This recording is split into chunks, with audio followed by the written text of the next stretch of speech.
कभी रात के आसमान को देखा है? सोचा है कि ये तारे क्यों चमकते हैं? मे बी बिकॉज हर एक तारे के दिल में चल रही है एक लव स्टोरी। बहुत पहले स्पेस में बस खामोशी थी। छोटे छोटे हाइड्रोजन के एटम्स अकेला महसूस कर रहे थे।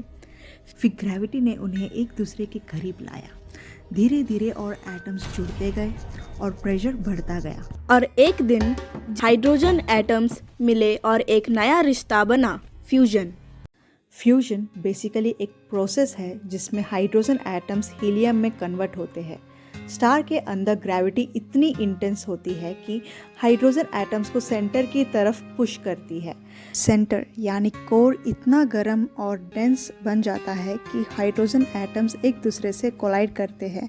जब ये कोलिजन होता है, दो हाइड्रोजन न्यूक्लियाई मिलकर हीलियम बनाते हैं और इस फ्यूजन के वक्त थोड़ी सी मास लूज हो जाती है। अब सवाल ये है कि लॉस्ट मास गई कहाँ? एल्बर्ट आइंस्टाइन ने जवाब दिया E = mc², यानी जब थोड़ा सा मास वैनिश होता है वो कन्वर्ट हो जाता है into huge amount of energy, heat और लाइट के फॉर्म में, और वही एनर्जी स्टार्स को चमकाती है। पर हर स्टोरी की तरह स्टार की भी एक एंडिंग होती है। एक सिंपल रूल, जितना ज़्यादा मास स्टार का होगा उतनी ज़्यादा एनर्जी उसके पास होगी और उतनी ही ज़्यादा देर तक वो जिएगा।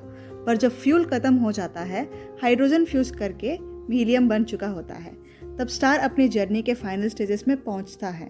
कुछ रेड जेंट्स बनते हैं, कुछ वाइट ड्वार्फ्स और कुछ सुपरनोवा में एक्सप्लोर कर देते हैं। वैसे तुम्हें पता है जो हमारे सबसे करीब का सितारा है वही सूरज है। सूरज की एनर्जी ही हमारे दिन को रोशन करती है, प्लांट्स को ग्रो करने देती है और हमारी ज़िंदगी को पॉसिबल बनाती है।